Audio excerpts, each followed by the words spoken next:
Hi everyone, welcome back to the Chasing Past Golf podcast. Where in this episode I'm joined by current Ladies European Tour Pro and the very consistent Alessandra Fanali. Um, would you say Italy's main woman at the minute? Yeah, How how are you, Ali? How's things? I'm doing good. It's been a good off season and it's been quite relaxing. Haven't left the house yet. No, I'm kidding, but yeah, I'm doing good. I'm quite excited to start again because I feel like we're ready to start playing some golf. So yeah. So actually, I should have said before, before I started asking you questions, that I said I was going to try and be a smart arse here and try a little bit of Italian, and you're probably going to laugh at me. So, um, yeah, no pressure. Kind of put on the spot here now that you're looking at me, but Let's anyway, hear it. right. Wait, give me 1 second because I'm going to make an absolute tit of this. So, ciao Ali, come è andata la tua bassa stagione? Wow, it was actually great. Really? Yeah, Are yeah. you just saying this? No. You said it right. Okay, Was well, it? I'll It take wasn't that. the first time. Was it the first time saying it? No, we probably Yes. no. You No, it was. practiced. Okay, no, it was good. Th this, by the way, was without me even listening to the pronunciation because it was a last minute thing. So yeah. No, anyway, it was supposed to say hello, Ali. Basically, how's your off season? Blah blah blah. Hmm. So anyway, I should have said that before I said, "Oh, hi, Ali. How was your off season?" Anyway, obviously, obviously, we met in Andalusia at the last event of the year, where you were very good all week. You were very kind enough to obviously chat after your round, etc. Um, so actually, we'll actually start off with the last week because you said to me beforehand that you didn't feel like there was much expectation at all. So how did you how did you find that week in Andalusia? And obviously, did it kind of what's the correct word, like exceed your expectations for that week? Well, as I told you before in Spain, I was just getting into that week to have some good vibes, to enjoy one last week on the course. I mean, I decided last minute to play the tournament, so it was kind of like, okay, I'll just go enjoy the place. Like we played there last year as well, so 2 years ago now. So I knew the course, I knew I could still try to play some decent golf. But then I actually had a really good session with my coach before leaving, like the 10 days before, and I was hitting the ball much better. And since I had no expectations, like I mean, I was just there to enjoy my last 4 rounds. So I was not planning to, I don't know, go out there and shoot, I don't know, 63, you know? So that for sure helped. Giulio was having fun as well. My putting coach was there. Some of my good friends were there as well. And it was just a really fun week. And I ended up playing good and finishing top seventh. Yeah. So Yeah, it was seventh. good. Yeah, It was good. Yeah. yeah. Cause oh, by the way, sorry, was I your lucky charm by any chance? Because every time I seem to come to your group, you either made a birdie or made that 30 plus foot eagle putt on four on I think it was day two or day three, can't remember from the top of my head. But yeah, like I seem to be Yeah, like yeah, some yeah. sort of charm. Yeah, that was, I mean, you were. It was the third round, I think. Yeah, because I made two eagles that day and it was on four. Yeah. Yeah, I remember. Yes. I mean, you should come out more often then.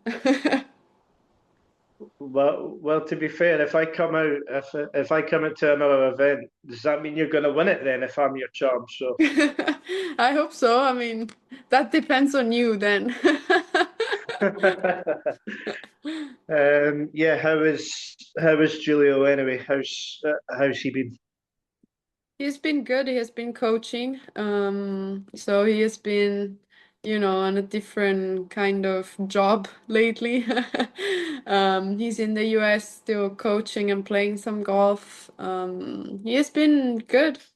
He's ready to start the season and yeah, he's chilling. No stress for Chilling now. until Saudi comes, and then he'll be stressed again. Yeah, exactly. So actually, I forgot to mention that a really cool experience for you a couple of weeks ago actually happened. So you actually got to be a torchbearer at this coming Winter Olympics. First of all, how did that come about, and like what an amazing experience that is. Yeah, I mean, it's been cool. Someone from the federation called me, like I think it was middle of November, so or just the end of November. So it was just, when I was actually going to play Spain and I wasn't sure yet. So I was already very excited and hoped it was gonna happen, and then it happened. And it was the day after Christmas. So for us, Oh, the day nice. after Christmas, the 26th, is still like a holiday. So it was quite cool to spend it in that way. My parents were there as well, and the people that were actually just watching it, it was amazing. It was just like a really good vibe. There was a DJ, so it was a really good vibe. Like it kind of brings back the Olympics in general, and all the people that are cheering for you because the Olympics are the Olympics anyway, either the winter or the summer, so it doesn't really matter. And I think it's just cool to do it, especially in Italy, because it's not something that you can do very often, I guess. So obviously on the day before on Christmas, what does your Italian Christmas look like? And then obviously you get the call to do this. I mean, pretty full on Christmas, I think. Yeah, yeah. No, I mean, for us, Christmas is very traditional. You have a really big lunch with the family. Like, you have a lot of food, a lot of food. We start like usually around like 1:30 p.m. and we end the lunch at like 4:30. It's a very Italian way to do it.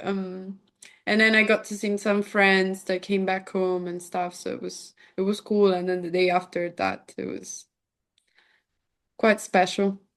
You didn't go, like the whole family singing on the karaoke or that, did you? No,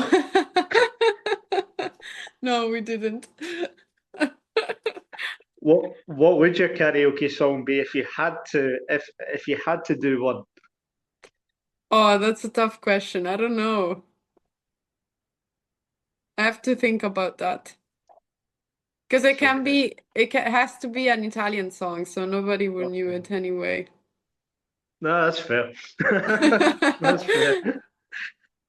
Right, so we'll start off with a few questions as well. So, well, I said there was going to be quick fire questions. Don't feel the need to rapidly just say one word answers. It's fine. Don't worry. Just take your time and whatever comes. But Hmm. so just getting to know you a little bit more as a person as well as the player. So with you obviously being Italian, pizza or pasta has got to start with that, hasn't it?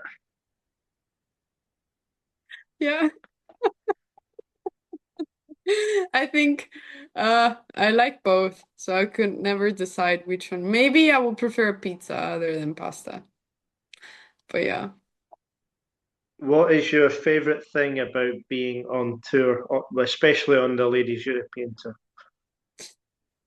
I think, I mean, being close to home, it's probably one of the best things, but it's just the environment, the people, and like on tour are just very nice, very open to help you out with anything that you need. So it's always been nice, you know, it's you can sit down at lunch with anybody and just start talking. It's yeah, that's what I like. It's very easy going. Even the media team, even even the Yeah, media team. yeah, even the media team. So right, and this is going to be a controversial one. I think you know what's coming now. Who is your sporting idol now? Now, Giulio Castagnara. You should have got this. Well, Federica Pellegrini, as we said in Spain, but and golfing idol. You said golfing idol, right? Sporting idol, Oh, but sporting, like, okay. but if it was golf as well, Golf has always been Tiger, so not Adam Scott, like Giulio said. no, exactly. I mean, he's one of the best players for sure, but yeah, no, Tiger. He's just he's just one of the most handsome men, to be honest. Yeah, that's that's true. Um, what is one skill that nobody would know about you? So one skill that you have. Well, that nobody would know. I don't know, maybe somebody already knows, but it's probably that I like to swim and I was a really good swimmer, like really good. Um, but other than that, I don't know. I've opened a how do you call it? Like a fashion week Oh, nice. runway. Yeah. So I don't know if it's a skill, but it was a cool fun fact. Yeah. No, that sounds good. Your favorite sport outside of golf? That's a tricky one because I love sports in general. I've been watching a lot of tennis lately, so maybe tennis, but I love a lot of sports, so swimming and I don't know, too many. I can't decide. Favorite TV series when you get a chance to actually watch it?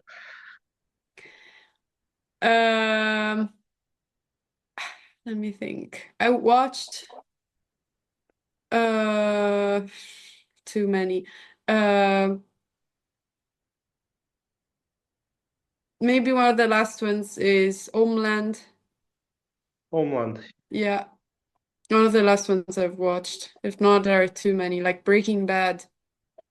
Uh, yeah, I don't know, too many. I can't say all of them. So Homeland, I would stick with that.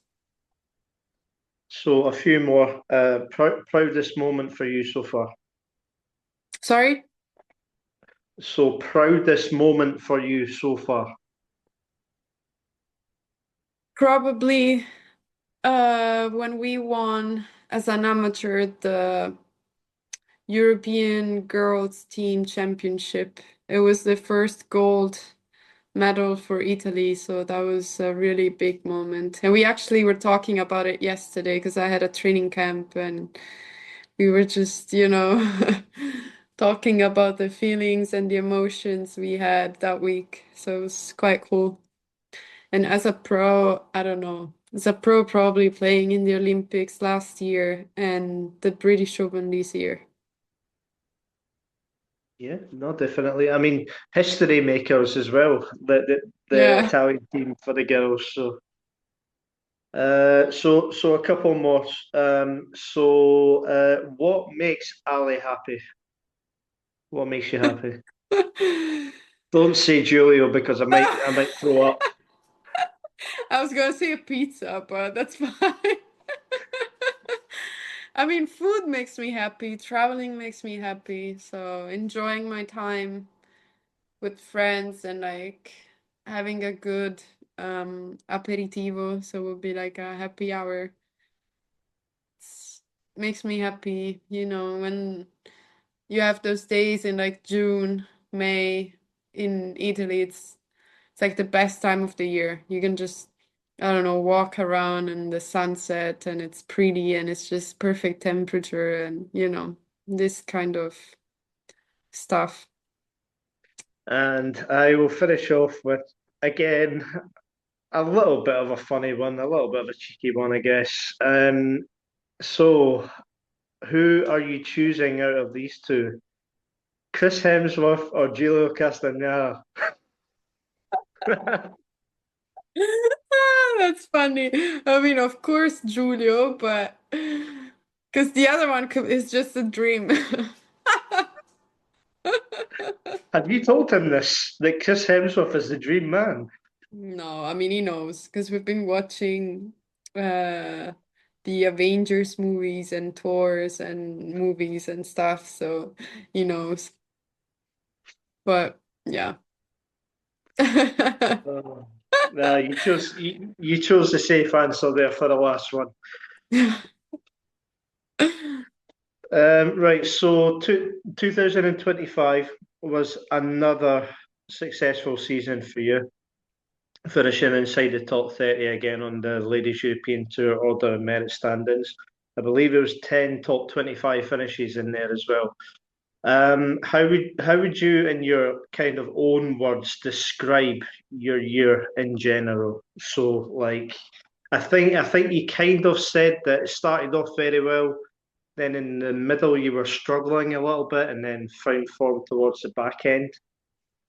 Yeah, I mean, kind of. I think this year was a bit better than last year regarding like results in the middle of the year, but I've started my first 3 years on tour very well every time, like played really solid at the beginning and then of course, when like I think it's just you have to learn that even though you started great and like you can have a chance to play in the majors and stuff, kind of like have to keep going because if you keep going quite well, you can end the year quite well and get some um how do you say it, like some get some spots into the majors for the year after as well.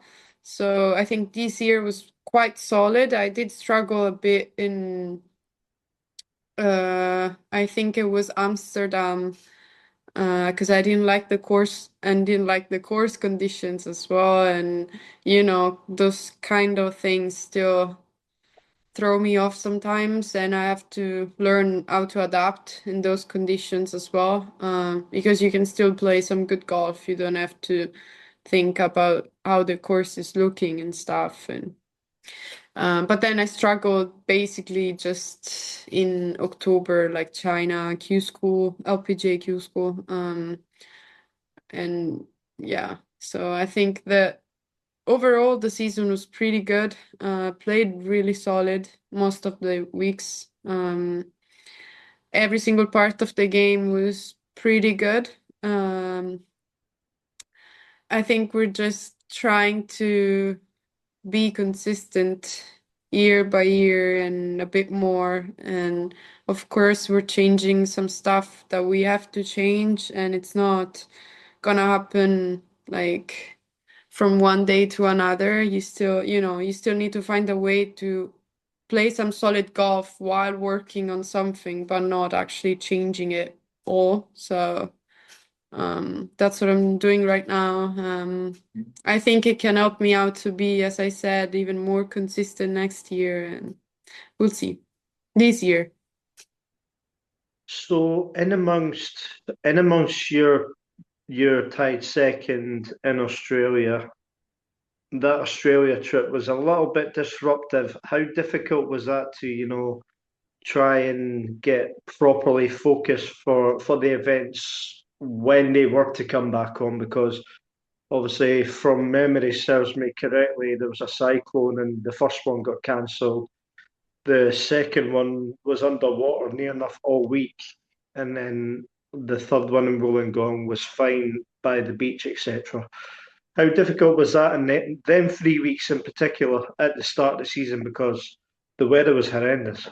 Yeah, I mean, I think Australia is always gonna be like that. You have to take what you get. It's been like that 2 years ago as well. They got a tournament cancelled, so we went all the way there just to play. Because I missed the cut in the first one, so I basically went all the way there just to play two rounds of golf, which was funny. And then last year, basically, we got there, got 9 holes in the practice round, but the weather was already quite weird, and then couldn't play golf for like 2, 3 days more because of the cyclone. And it's we got lucky last year because some of the members in Magenta Shores, where there is going to be a tournament again this year, were actually very helpful. They could host us and practice there that week. Giulio got to play with us as well, so that was cool. Um, so, it was still because it was at the beginning of the season. I feel like you always want to play. So whenever they say like, "Oh, you can't play today. You can't do that." Like, it's always like, "Oh, I would love to get some rounds in just to go back to competitive golf." And then we got to the second tournament and no practice rounds. One day was canceled. So it was still basically the same. Um, so I think it is tough mentally, but if you try to adapt and just get whatever everybody else is getting is fine. Like we're all in the same conditions. We're all doing whatever we can do. So no one is actually doing more than me, for example, because like we were all basically in the same place and nobody could play. So that's fine.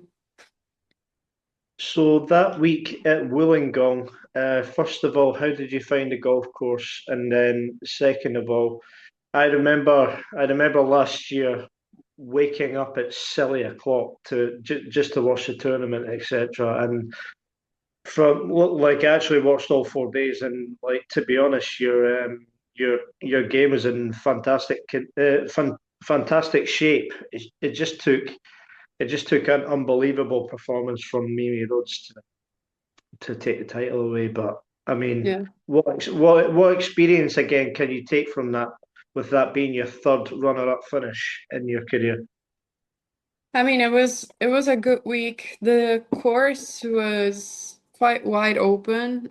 Just the first, like all 6 and 7 were kind of tough holes. The rest were very playable. I like to have short clubs in like wedges and stuff because especially off that grass was quite nice to hit some good wedges and get some spin and hit it very close.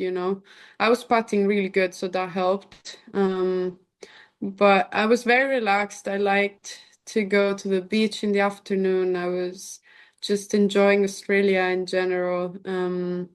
Yeah, I mean, I played good. Mimi played really good. You can't control how the others play. I try to do my best, of course, and we'll see. Maybe it's gonna happen to me as well. Like, you have that week where everything is gonna go your way and nobody else can actually beat you. So If sorry, if memory serves me right, were you in the final group as well with Mimi, or was that just the group behind?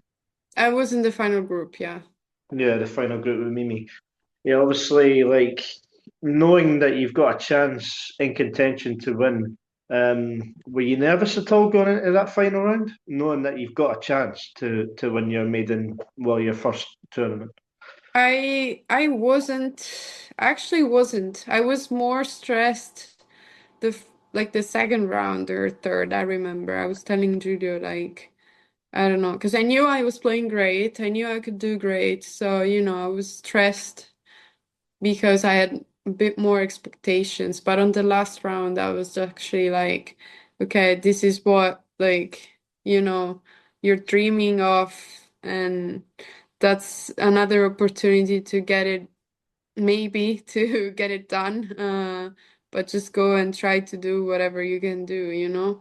So I wasn't stressed. I was actually I feel like I was ready to go, but on the other side, I wasn't really like getting it done because I don't know, I couldn't drop some putts at the beginning. I made a three putt on like five, so like but then at the end I actually got it back together.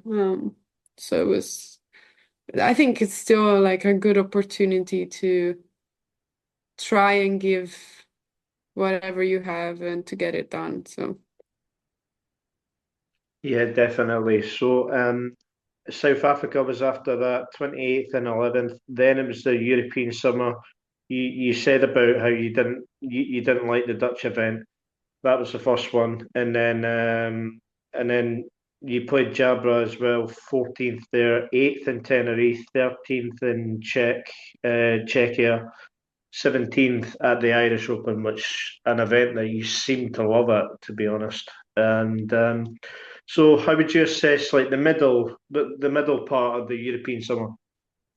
I actually played really good. Like I remember in Jabra, I was playing really solid. I just couldn't have a low round the first 2 days because even the weather wasn't great. It was raining and it was windy, and Evian is a tough course. So I finally shot like bogey free 5 under on the last day, so it was, really good. And then check, same. The course was playing really easy. I shot like 4 under the first 2 rounds, but with 4 under, you were like 50th or so, like 45th. And then in the last round, I knew I could do great, and I shot 8 under. So, I knew I was playing good. So I think those results sometimes don't really like, even though it's a top 15 most of the times, it doesn't mean that you're not playing good. I feel like those tournaments were actually the ones where I was playing better than the rest. Um, because sometimes your results don't really say how you're playing, or like, it's just the score that matters, but you know how you're playing, you know how you're feeling. So those tournaments were quite nice. Like if I think about them right now, those tournaments were actually maybe the best part of the season. My ball striking was nice, putting was nice, everything was on point. So Yeah, and so towards the end of the season, you had eighth at the Lazio as well, which is commonly known as one of the best tournaments on tour. Um, is is that one of the best tournaments on tour for you as well, Lazio? yeah, I think I didn't really like that course from the beginning. Like I played it 3 times now, so I think the whole organization is great. Like the tournament, the sponsors, everything is great. But my first year I missed the cut. I was like, oh, I don't like this place. Like, I don't like some holes. I can't see the shot from the tee box and whatever. And then last year was actually much better. And this year, even though I went there not really hitting it like I was in Evian or Czech Republic. I was still like, I know how to, you know, go around and like make some birdies in some par fives, and, try to make some pars on some holes that you don't like. And I think the experience that you gain every year on tour and knowing every course helps going forward. So yeah, I think it's a really nice week because it's always in kind of in the middle of the season, or like towards the end of the European swing, and it's a really nice and relaxing week. So you were born in Alatri, Hmm. not Fuji is what I thought. I originally thought it was Fuji, but you corrected me and said it was Alatri. But so that's in the Lazio district. What was that? What was that like growing up in childhood in the Lazio area? It was nice. I mean, I so Fuji is like 45 minutes south of Rome, which means that you're like in a little town outside of a big city. You get to know a lot of people, and not too many people live there. So even with your friends and stuff. You can go around, walk around, you feel quite safe. So I think it was really good it's a really nice place for a kid. And then I had the golf course like 4 minutes away from where I lived. So that for sure helped. Because even after school in the afternoon, I could go and hit some balls for 2 hours and go back home. So it's nice. I like Rome in general, so yeah. Yeah. Like for someone that hasn't been to Rome, would you say definitely go? Yeah. Oh, 100%. You have to see Rome once. Like it's just you're gonna be amazed. You're gonna be like, what? Like especially now traveling a lot like in the US, Asia, you see a lot of new cities, tall buildings, lights and stuff, and Rome is just completely different. It's Mm. like a Yeah, definitely. yeah, it's like a museum. Like you walk around in a museum, so it's quite special. So how did you get started in the game then? My dad played golf, and the whole family from his side played golf. So I started when I was 9, more or less 9, 10, because he played. And I mean, I used to go and hit some balls when I was very little, but I was just not into it. And then they bought me a golf bag when I was 9 and decided to start. And then here I am. But he doesn't play anymore, so I feel bad. So what your dad got sick of you beating him all the time and just gave it up No, I wish. No, I mean, he was a really good player actually, but I don't know, I think the fact that I was traveling a lot already when I was like 13, 14, and he had to come with me and like take me to the Italian championships and stuff around, he didn't really have enough time to practice or play.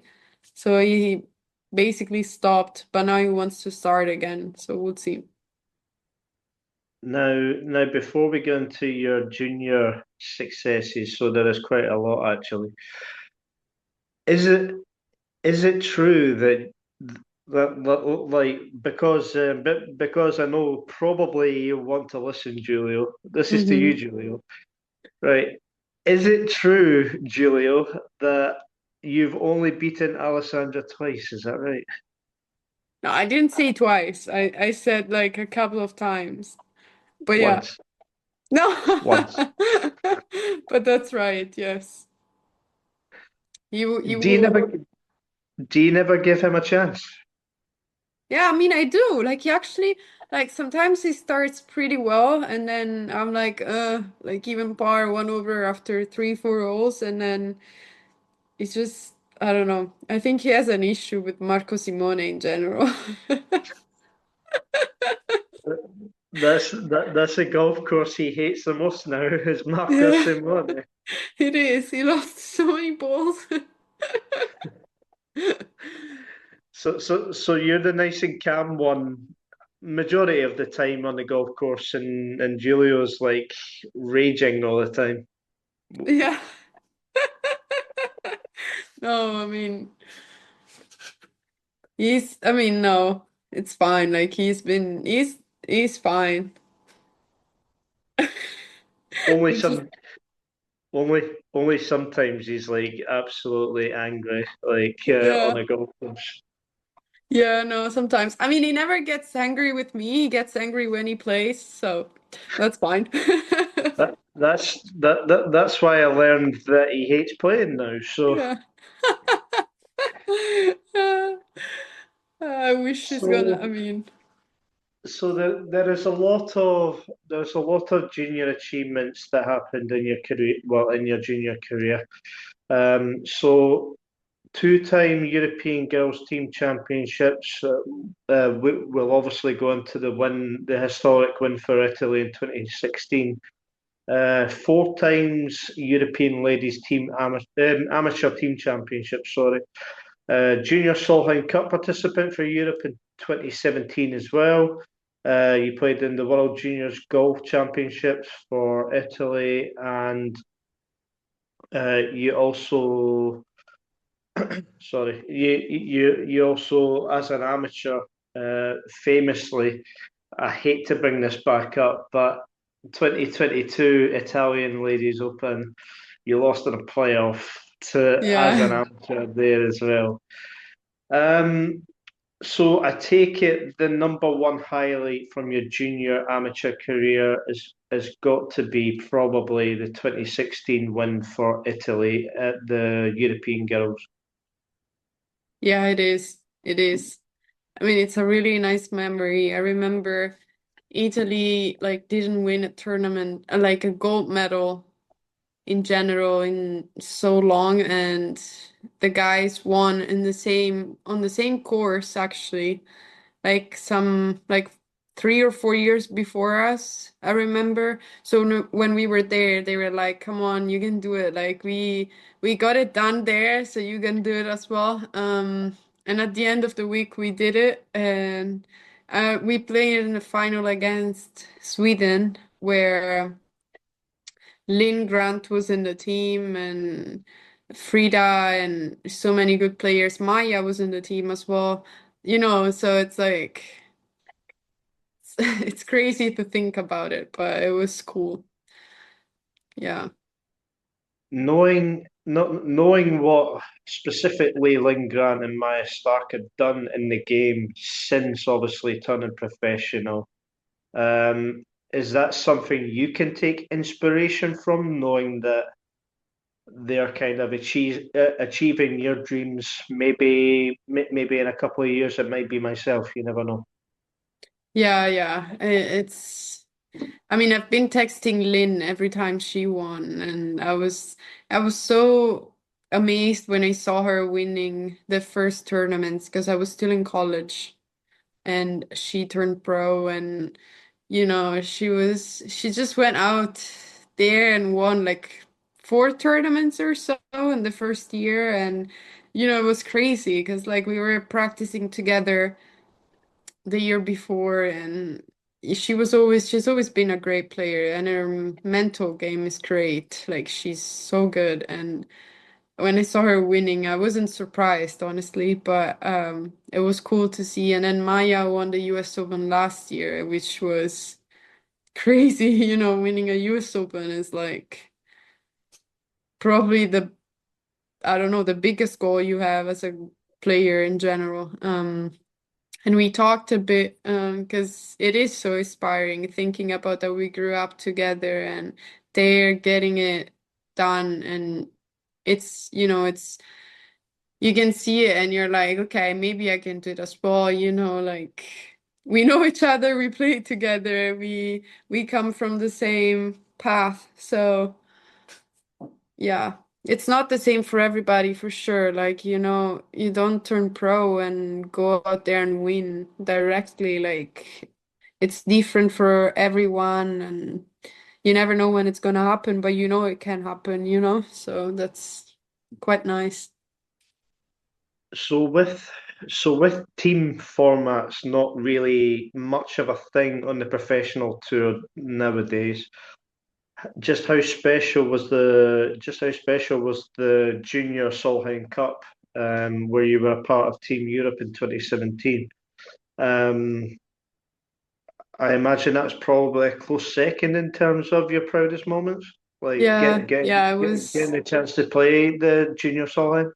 yes, yeah, it was cool. I mean, it was a cool experience. I was actually in the room with Alessia the whole week, and we got to play foursomes together, four ball together, everything together. So it was quite cool. And then we got to watch the Solheim Cup the days after, and we had like inside the ropes pass so we could walk with the players, stay with the players. We went to the final party with the players. So it was quite cool, we were in the European team room and the Americans were coming and it was great. Like Michelle Wee was still in the US team and like Annika Sorenstam was the captain. We were in the same room dancing. We were like 16 years old, 17 years old. So yeah, it's a cool memory. Yeah. So I think you were saying off air that some of the players that we were on Team Europe for that year in 2017. So it was you, Alessia Nobilio, obviously the Italian duo. You had quite a few Swedes, obviously Yeah. Linn Grant, Maya Stark, Frida Chanel. Probably missed a couple more. Uh, Esther Henseley, I think you were saying as well, and Emma Yeah. Spitz. Yeah. So quite Yeah. quite a strong team. On the US side, like, was there any? Well, obviously, there's notable names. It's the US side, but like, was there any superstar names back then in There that there team? were there were actually. Honestly, I can't remember all their names, but most of them are now pro. So it's like, and they play on LPGA, which is cool.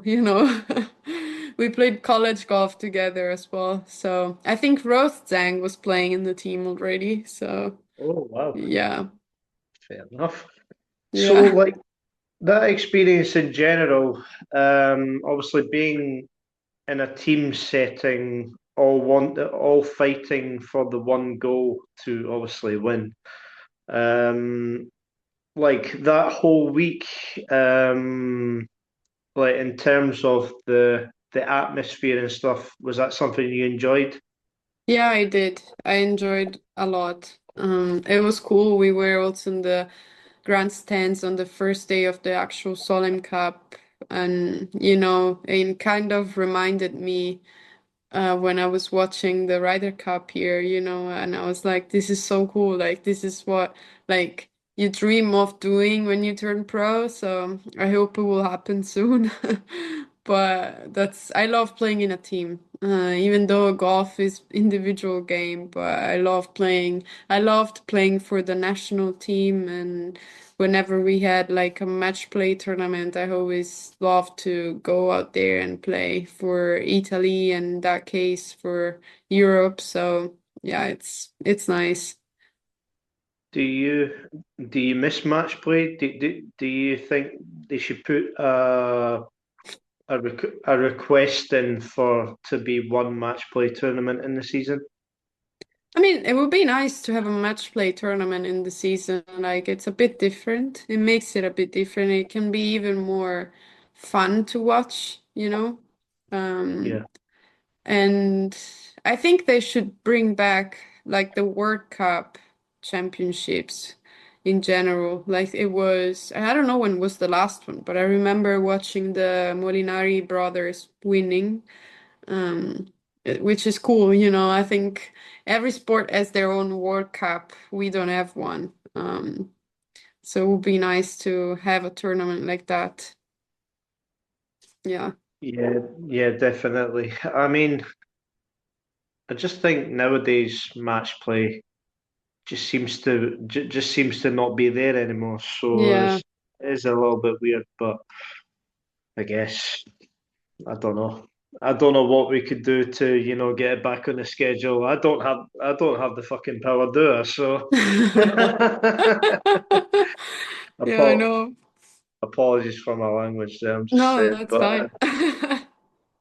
No, I agree. yeah, yeah, I certainly don't have the power. So but no, it would be good. It would be good to see anyway.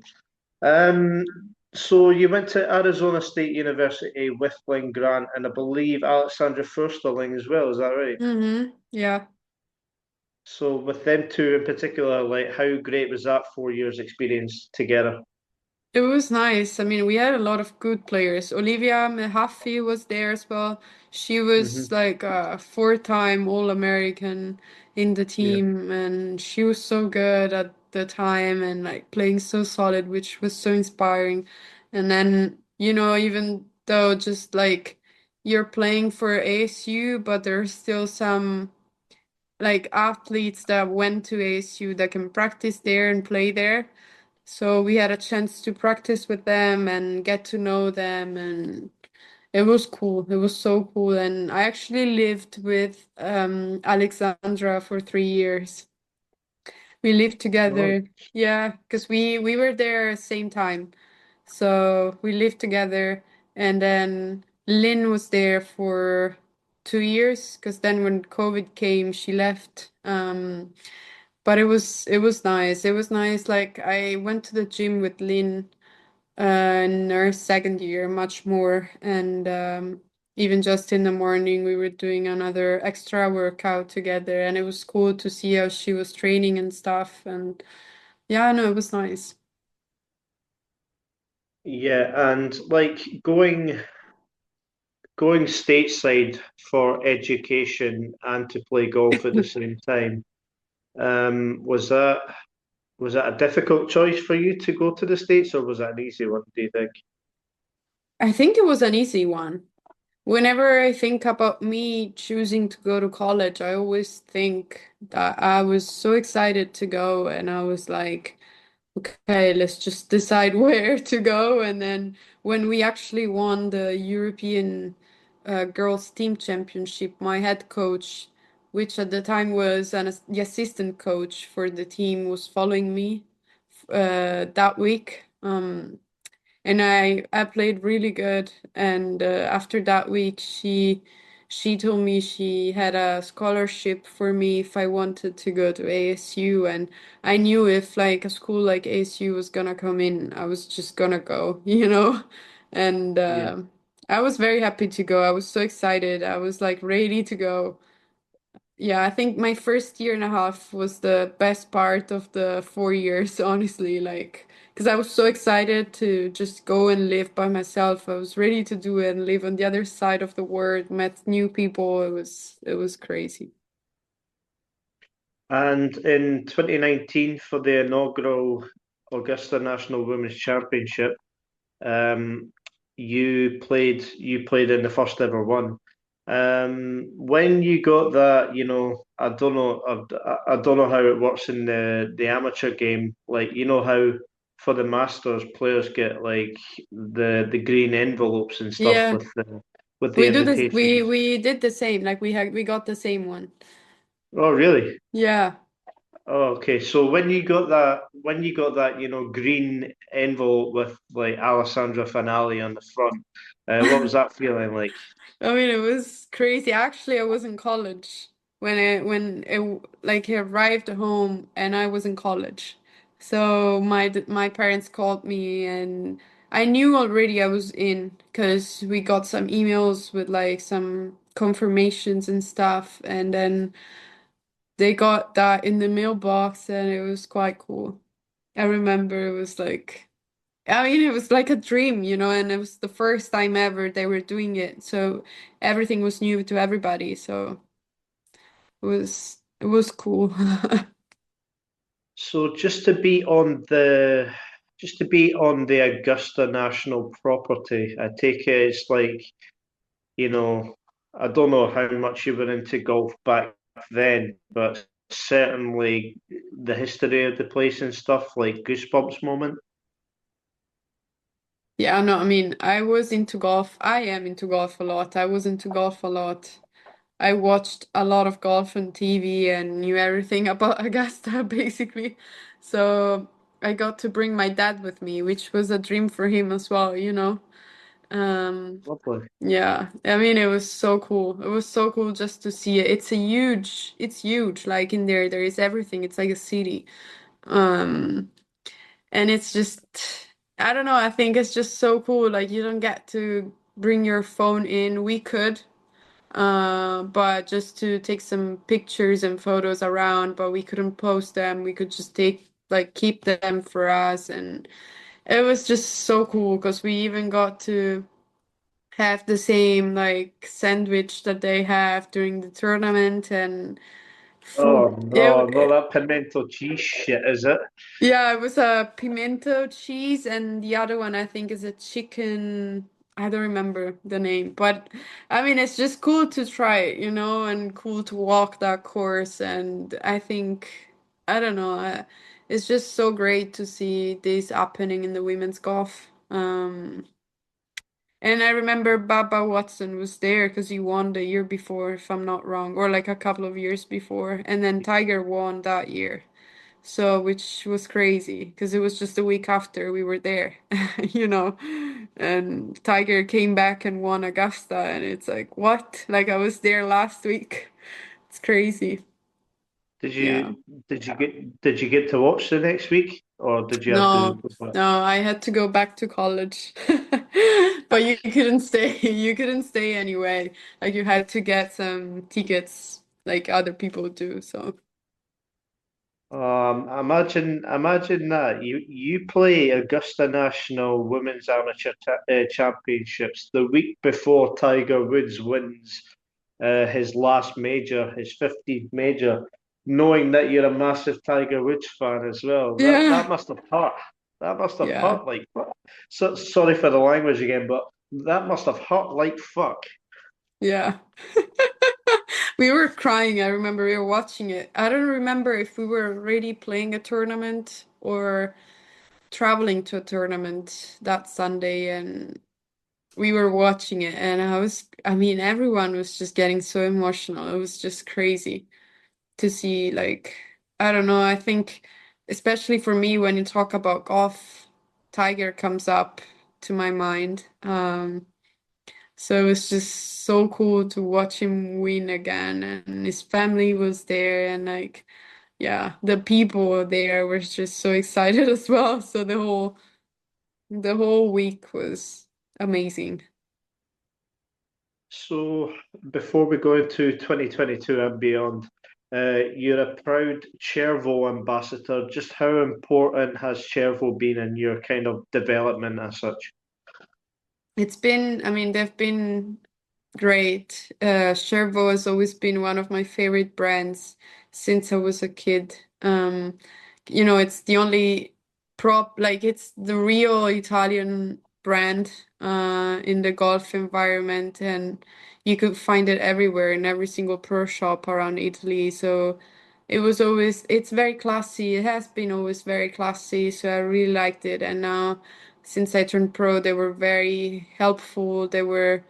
They are super nice. They always try to help you out in any case, like, if you have an issue with any of the clothes or anything, and they're so cool. And it's a young team, a lot of guys working for Shervo, even in the shooting days. It's fun, and I like being part of it, so it's nice.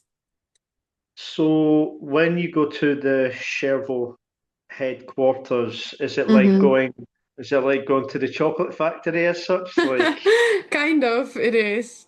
Too bad I can't take too many clothes, but it is. It's huge. Like, because thinking about it as an Italian brand and a very small brand compared to the other ones around the world, you don't think how big the headquarters are and how big of the, I don't even know how you call it, but like where they have all the collections they ever had in the past years, and so many clothes and so many pants, skirts and shirts and jacket. Like so cool to see it, so cool to walk around, and yeah. No, the people working there are so nice as well.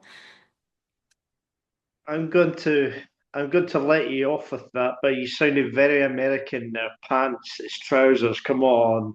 I am, I think I'm not very English, but I feel more American, but yeah. No, that's okay. So 2022, obviously you were still an amateur at the time. You got an invite into the Italian Ladies Open. Yeah.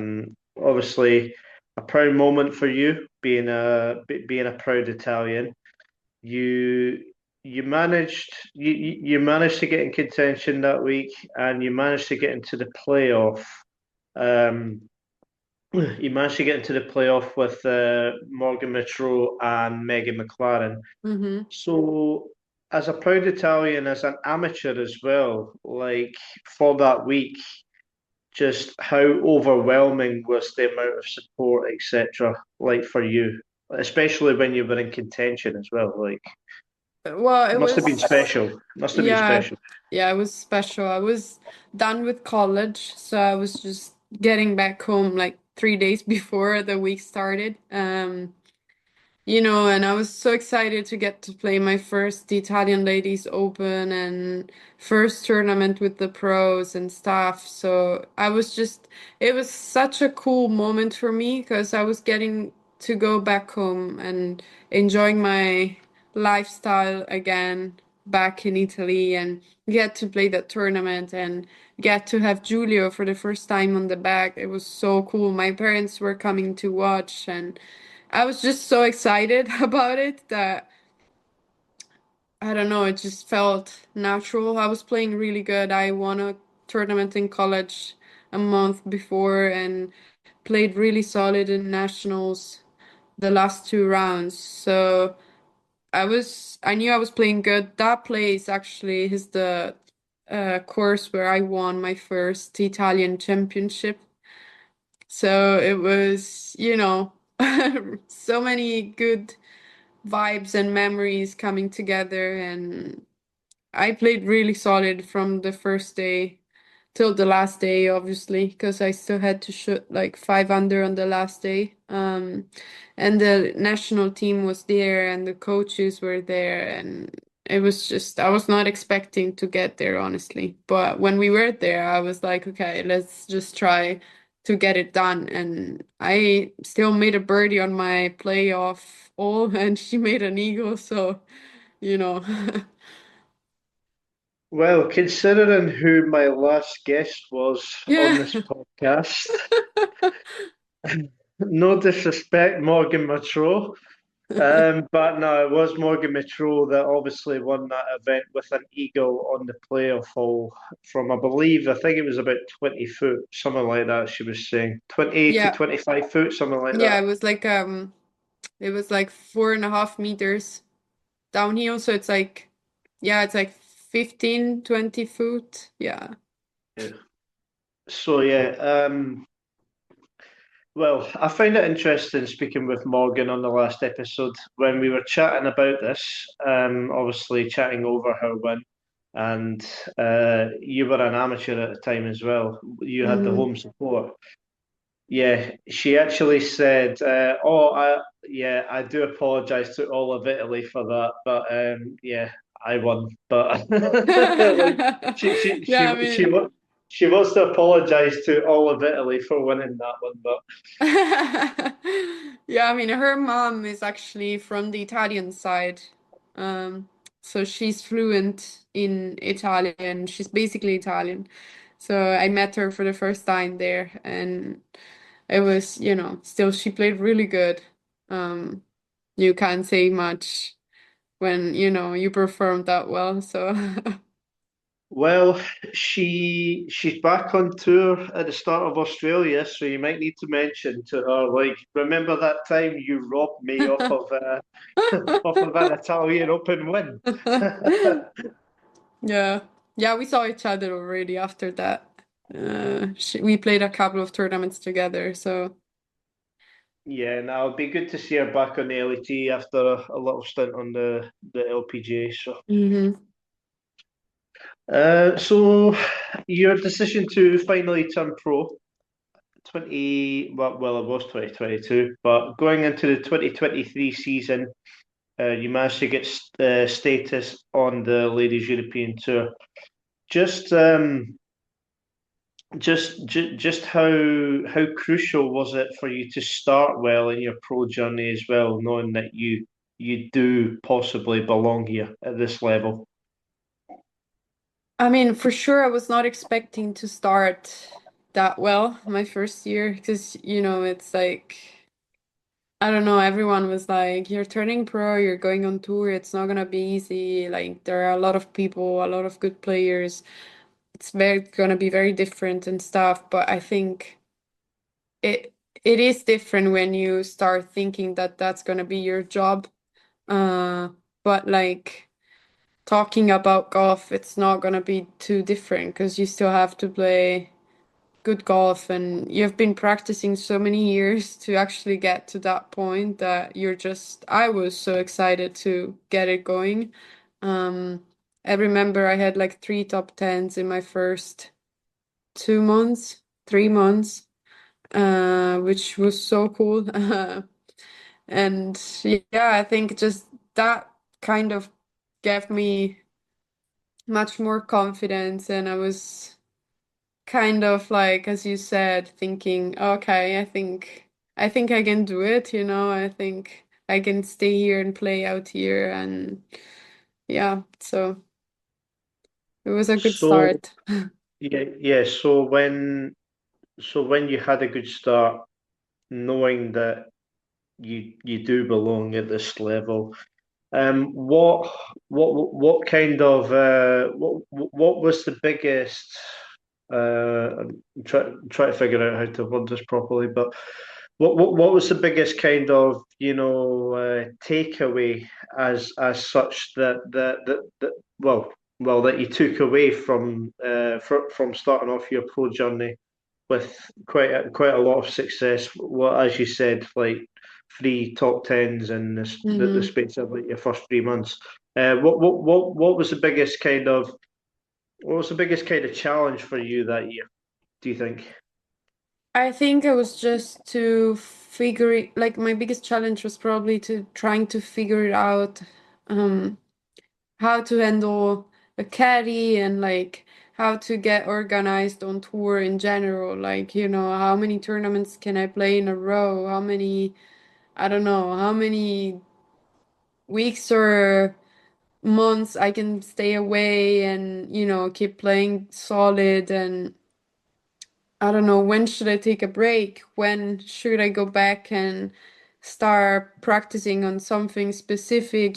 So many things that like you usually don't do when you're amateur, because you don't get to play probably more than 14, 15 tournaments a year. And on tour, you play like at least 20, 22 tournaments a year. So it's very different. And I mean, you're by yourself basically. You don't have a team anymore to travel with. So I think even just, getting the travel and everything together was probably the biggest challenge. But we were three Italians in my first year, and the other Italian that was there finished college with me, so we kind of traveled together. And it was nice. It was cool. So after Andalusia in 2023, like after the season had ended, how were you feeling after that? Were you exhausted afterwards? Like after, well, as you say, the jump from college events, 15 tournaments to say on average about maybe 20, 21 on the Ladies European Tour. Was that a challenge for you? It wasn't. I was feeling fine, but I think towards the end of the season, you're kind of ready to go into some off season, like you're Yeah. ready to kind of stop playing golf and practicing that much. I think I was just a bit upset of how the middle of the season went, because as I said, I started so well that at some point I was just not actually like, okay, like, worried about keeping my card or whatever. And I didn't have, I don't know, kind of not motivation, because it sounds weird, but like you're kind of relaxed, you're like, okay, it's my first time on tour, my first year, I'm doing great, I'm there, I'm in the top 70, and I'm chilling, But that's something that I learned in this last 2 years. So I think it was just, I don't know, I think overall it was still fine. Like it was still a good start. So knowing that you got your first season out the way, and in 2024 was the start of your second season, you Mm-hmm. you opened up with a second place finish at the magical Kenya Open. So what experiences did you take away from this time around in Kenya compared to obviously when you were an amateur in Italy. Did you learn to cope better, or like how did you find it? I think, I don't know, I honestly, it was just, I remember the days before the tournament, I was very worried of how I was swinging, how I was hitting the ball, how I was going to perform. I was talking to my coach a lot, and I was like, I don't know, very too many questions that you can't wait to play just to see how it's gonna go. And I actually started really good, so I don't know. I think every time I start a new season, I just don't have many expectations, and I'm just there to play and see how the process is going, and if I can see some improvements on the work I've been doing in the off season and stuff. So I was just very focused on that. And then, of course, in the last round, when you're tied for the lead, you just know that you have to try and give it a go. And I remember I played really solid the first holes, and Shannon made like two really long putts, from one from outside of the green and one on the green, but very far away. And you're like, okay, that's a bonus point there. But you just try to get some putts in and hit some good shots, and whatever comes, comes. So it was it was quite nice, honestly. I have good memories from that week.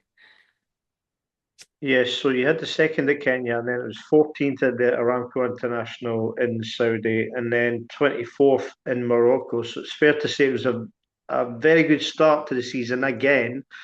It seems to be a common theme. You start the season very, very well, and then Yeah. and then obviously back to the European summer. So got to gloss over into the six, obviously on home soil at the Italian Ladies Open. Wasn't on the schedule last year, so that was actually the last Italian Open. So, like, to get, the memories from second place finish as an amateur at the Italian Ladies Open to then finishing sixth at the Italian Ladies Open. Is there just something about, playing your home country event that just motivates you to try and win? Obviously, you want to win, but yeah, you know what I mean? Like, Yeah, yeah, yeah. you I seem to think play it's very well. just, yeah, I don't know. I think just playing home is different. Plus, 2 years ago, we were playing, um, the course we were playing is the national team course. So we practiced there so many times. I played there like too many times. I was probably 12, 13 years old the first time I played there.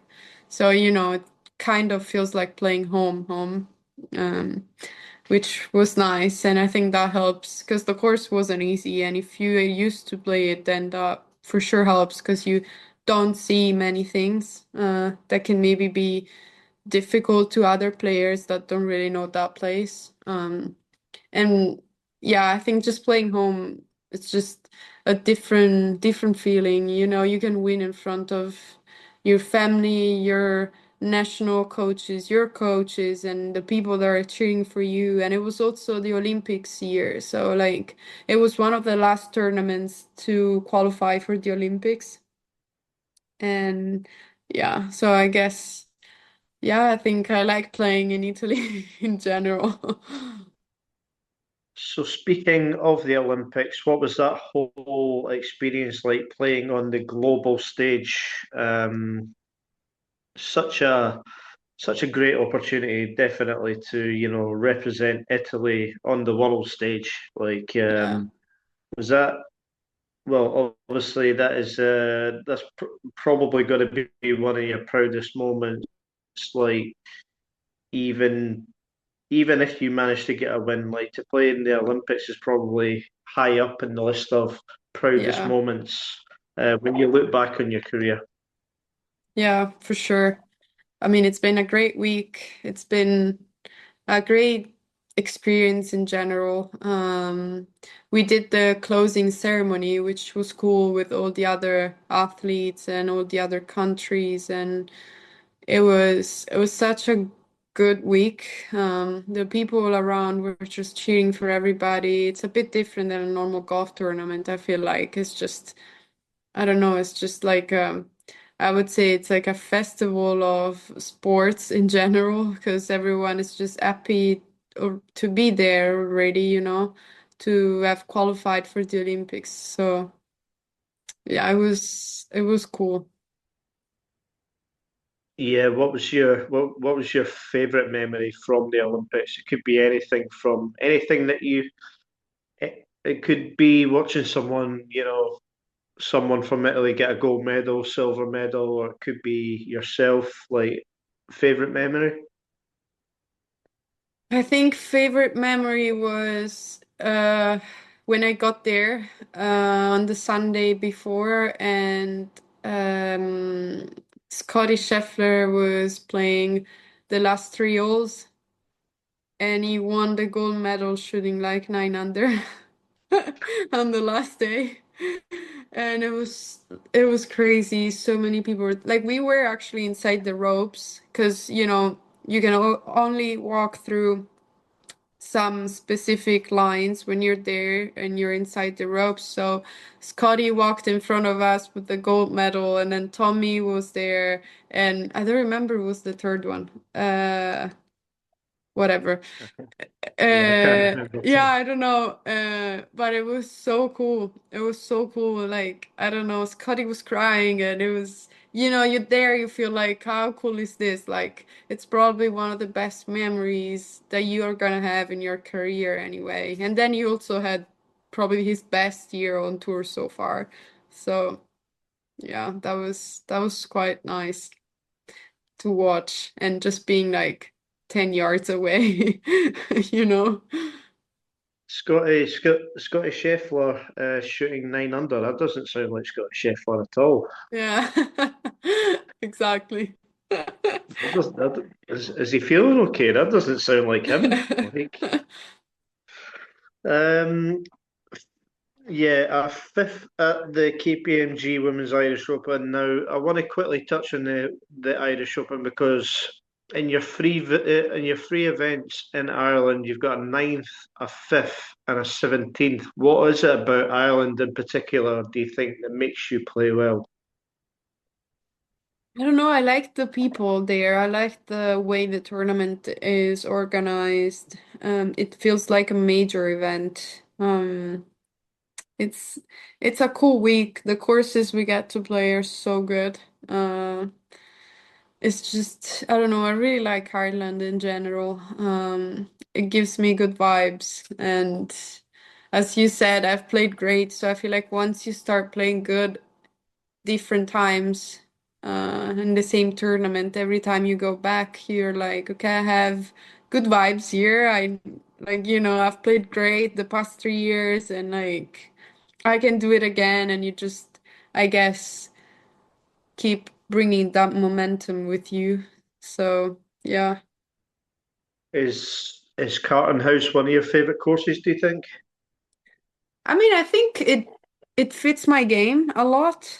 Um, because you can go for in the par fives, you have some drivable holes depending on how the course is set up.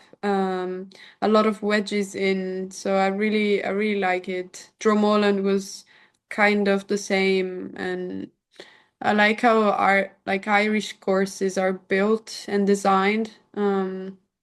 So yeah, I think it could be one of my favorites for sure. So 2026 starts in Saudi. I mean, not bad for some for the players. Like five Yeah. million pound, 5 million purse fund. Not bad if you win that. Yeah. Um, no, but all joking aside, just how much are you looking forward to Saudi, and then I presume you're doing all of Australia 4 weeks as well. Is that right? Yeah, I mean, I'm excited. I've played pretty good in Riyadh in general. I have some good vibes there. We like that place. We won the first time we were there. We won the team championship with Carlotta. Um, And I think it's nice to start the season with a course like that can let you play quite a lot. You can go quite low, so I'm very excited to go back. Hope the weather is gonna be better this year than last year because it was rainy and cold and windy, which is weird, I know. But yeah, then we're off to Australia for a month. So For yeah, more rain. For yeah, more rain, yeah. yeah, The ladies European raining tour. exactly. So out of the four courses that you're going to play in Australia, what one are you looking forward to most? And were you a fan of I take it obviously because you finished second there at Wollongong. That's a place you're looking forward to going back to.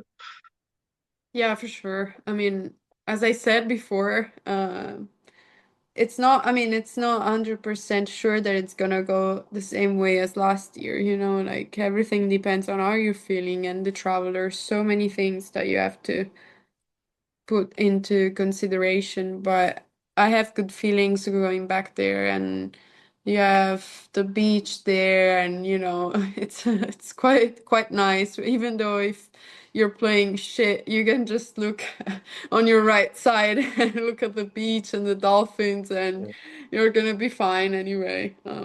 So for sure, Wollongong is gonna be probably the top one in my list out of the four. And then I'm very excited to play the Australian Open, um, which is gonna be the third week, and we're going into a new place in Australia. So, it's my third time going to Australia, so it's gonna be nice to see something different. Yes, so the last one of the four in the Gold Coast was, I believe, that was the one Cancelled. affected by the cyclone last year, Yeah, and so you'll finally get to play Sanctuary Cove. yeah. How much do you know about that golf course? Do you know We much at play all? we played 9 holes, but it was cool. It was really good. The course conditions were like so good. I think it's a tricky course actually, if of what I remember. But you have kangaroos on the course, which is cool. And the clubhouse was great. It felt like you were in the middle of a rainforest last year. Um, but yeah, I'm excited to actually play a round of golf there finally this year. I hope, because we're not sure. So Oh if yeah. if a kangaroo starts its shit with you, Giulio's coming in to step in for you and fight it. Yeah, for sure. That By would the be way, fun. kangaroos are scary fucking things. By the way, They have you are, seen they the are. size of them? Yeah, yeah, yeah. They are. I mean, They're not so cute, by the way. They look scary. yeah, I mean, you don't want to walk very close to them, but I'd be like, "Hello, big boy. There you go. You want to fight? You want to fight? I'll get my pal Giulio to fight you." Well, so one of the last points. So, the Ladies European Tour is going to Mauritius this year as well. Yeah, Are you excited about going to Mauritius? I am. I am very excited. First time going there, so it's gonna be nice. I know it's a really nice place. Um, last year we went to Tenerife for the first time. This year we go to Mauritius, so it's a nice I bet spot for vacation, but more of a yeah, more of a holiday than it is yeah. than an actual job, just like Tenerife. I bet you're not looking. I bet you're kind of glad that you're not going back to Tenerife because my God, Jesus Christ, that golf course, man. It was crazy to walk. It was crazy. Yep, I was there. I was there. I remember it well. Yeah, but I I was liked it tired. though. I mean, I think it was fine. Like it was, It was cool actually. I don't know. I liked it. It's not walkable though. No, it's not. I think you have to play in carts in general there. And the 13th hole was like going up a ski slope. Yeah. Yeah, that's true. 13, yes. Oh my God. Weird golf course, but no, fair enough. Yeah. Anyway, so last thing, so the goals for this year, is it going to be for you just to consistently improve and just consistently get into contention? Yeah. Basically, yes.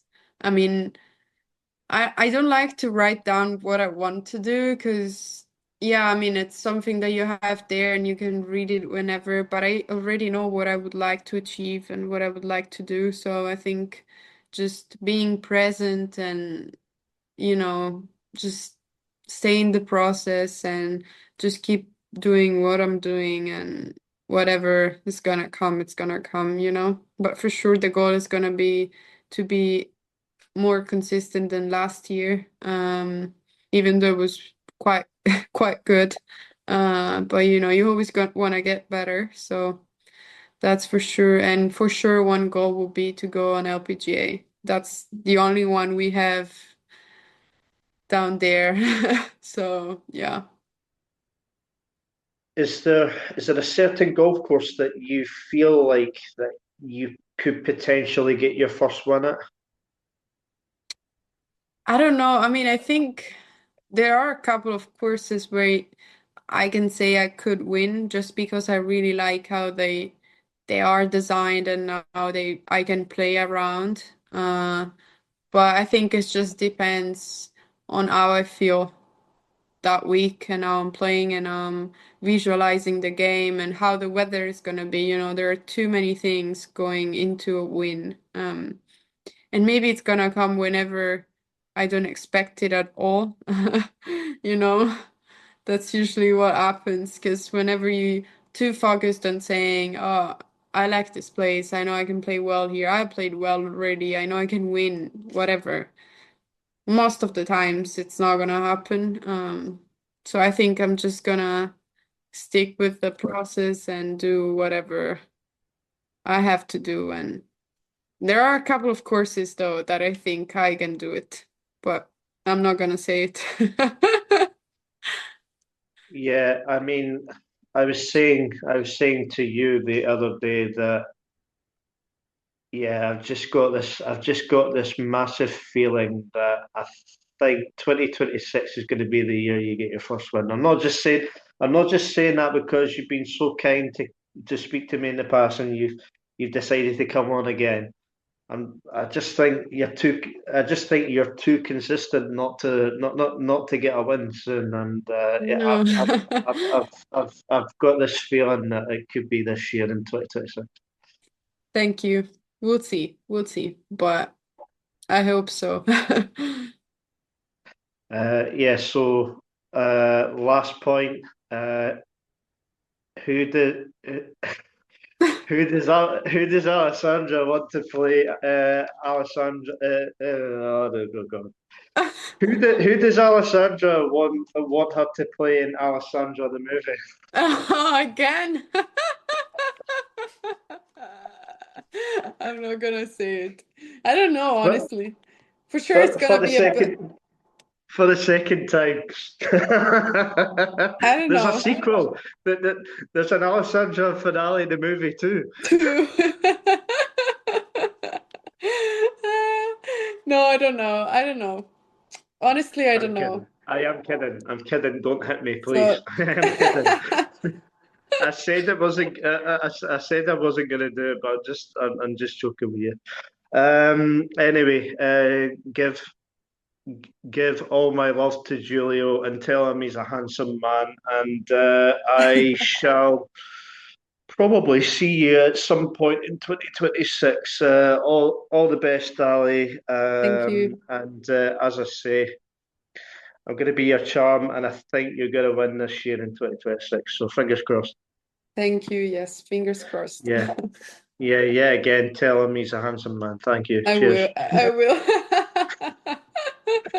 Right, Ali. I will. Right, Ali. Absolute pleasure. And I hope my Italian wasn't too embarrassing. So, No, no, you were great, actually. Thanks for having me. yeah, pleasure. Thank you very much. See you. Yeah. See you. Bye.